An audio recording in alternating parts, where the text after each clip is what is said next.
Time now for the NTV Sports Desk.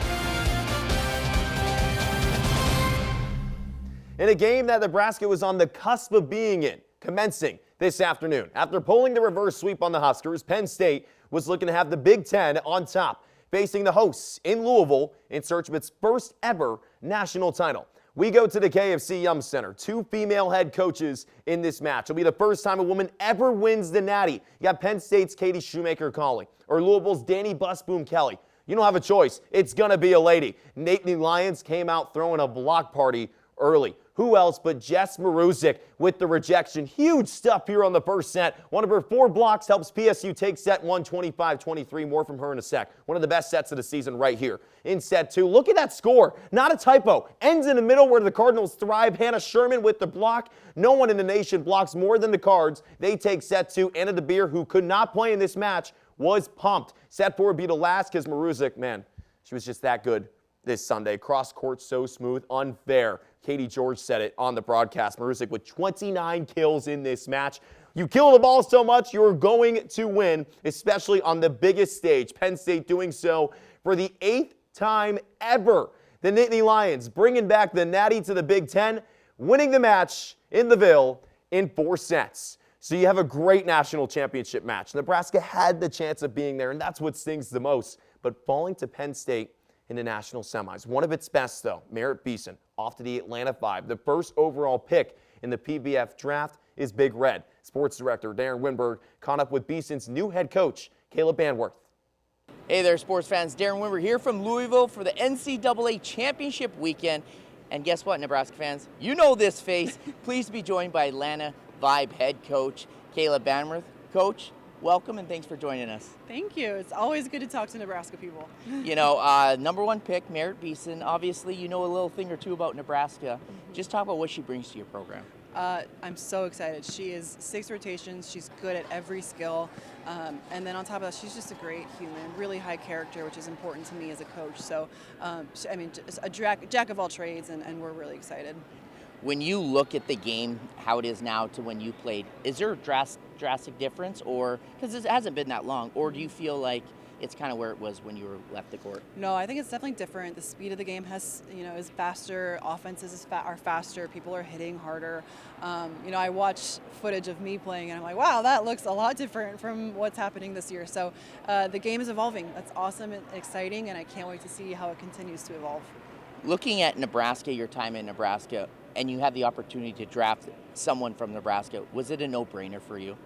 Oh, 100%. And I know the way Coach Cook trains. I know the way he, helps finish raising these young women in character and moral value.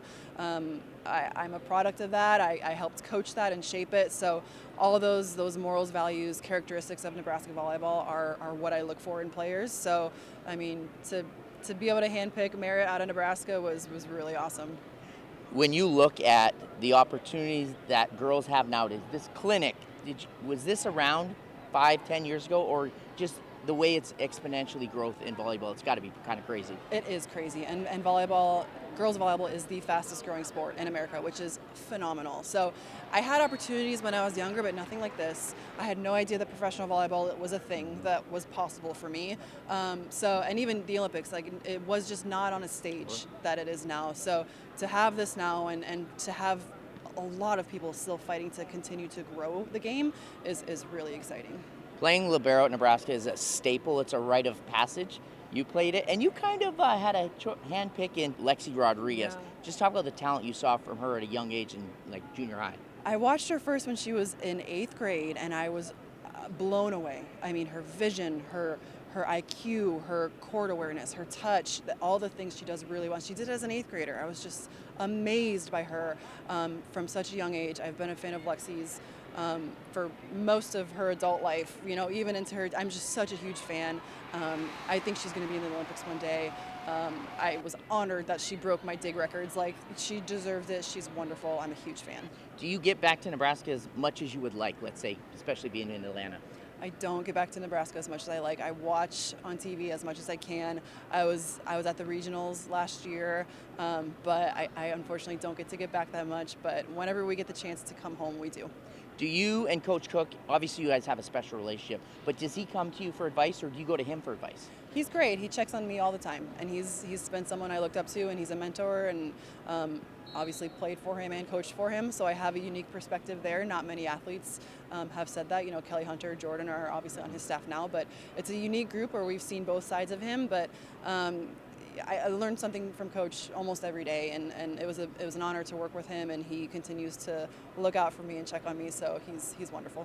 Atlanta Vibe, you guys open up against the defending champions, Omaha Supernovas. How pumped are you for that? I'm so excited. Anytime I can come back to Nebraska in a volleyball setting is awesome for me. I love it every single time.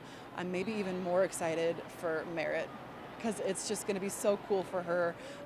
The crowd is going to be amazing. And then, of course, you know, with Omaha, all the former Huskers there, and they just added Allie Batenhorst. Yep. So it's just going to be such a cool match with all of these Nebraska connections. And anytime Nebraska's involved with volleyball, it's something special. What is the state of volleyball in Nebraska? Can it go any higher? Man, it's phenomenal. I mean, what Nebraska's done. I mean, Volleyball Day last year.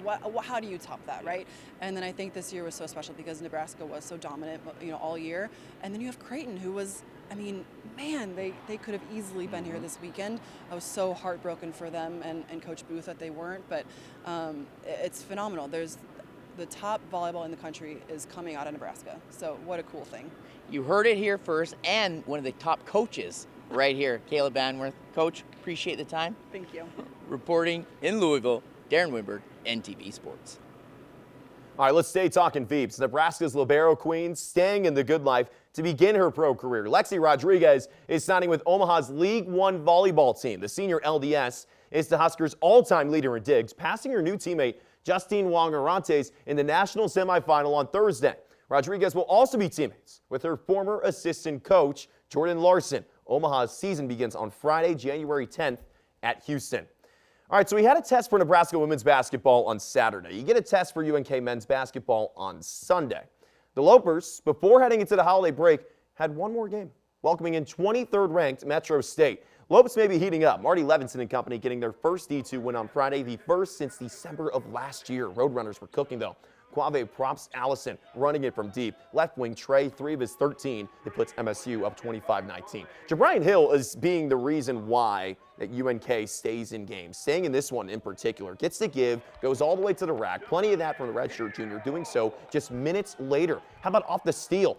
Hill running with it like a road runner. Right hand is true. Another pair of his 24 points, tying it up at 34. 3 minutes left in the first half. Too much MSU, though, especially late in this first set of 20. Braden Carter on the drive, hoop, and the harm. He'd hit the free throw, and he added an alley-oop. Just a minute later, he had a team-high 22 points. There's the lob and the jam right before your eyes. UNK heads into 2025 at 2-8, falling 85-72. All right, let's go to high school hoops. Grand Island Central Catholic winning Saturday in the Heartland Hoops Holiday Classic. It ends a tough stretch for the Crusaders, winning 3 of their last 4. Sure, that's how many games they won in the last 8 days. Despite the W over Bridgeport, head coach Tino Martinez thinks there's plenty left on the table when his boys come back from break. Yeah, one is, we have a long way to go before we're a good team. We left a lot of points on the floor today, and that's disappointing. I thought that we played good defensively, but offensively we just left way too many points on the floor in order to be a good team. If we don't want to be a good team, we can continue to do that. But I think we have a different mindset and a different set of goals. So hopefully coming off the break, we get some of that stuff cured. All right, last thing, more high school hoops. Shot of the day on Saturday. Ashley Rohde had this on her Twitter. Cohen Rohde, her son, ending the third for SCM with a 3-quarter shot at Sandhill Stedford. Take another look at this. Rohde said, "I may be down yonder in summer, but give me the basketball." That's a nice heave, kid. You're welcome for the feature. SCM would go on the win. That's the best part about it. Hey, if you get a play like that, you just got to give us a shout. We will highlight it, especially I will. Thank you for sending the footage. You get your flowers. It's a perfect mesh, a perfect combo as this fly keeps flying over here, whatever. But it's always a good time when I'm giving flowers to the Mustangs. We have still a lot to talk about when it comes to Nebraska ball, beginning its stretch in Hawaii. Yeah, all the way out there in the Hawaiian Islands. Sounds pretty nice, right?